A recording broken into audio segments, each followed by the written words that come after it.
Tapos, ayan, tama? Puno. Meron dyan nakaupong tao na nakaganyan. So, di ba, nagpapahinga siya sa ilalim ng puno.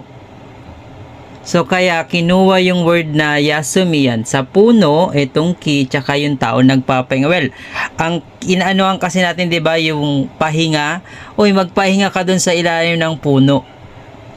So, ayun siya. Kaya yung word na Yasumi mas doon siya kinuha.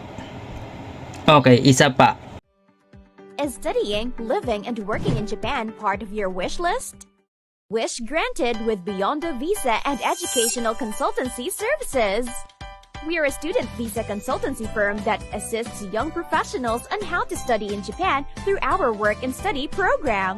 We provide transparency in our program, having a company owner who has been in Japan on a student visa program for 2 years, studying the Japanese language. Our friendly staff also speaks Japanese and will guide you through the entire application process. Our partner language schools in Japan are accommodating. Free one-on-one orientation over the phone may be provided.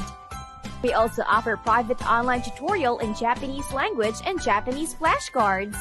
We execute what we promise and only promise what we can deliver. Be the next Filipino student visa holder in Japan. Messages for more details.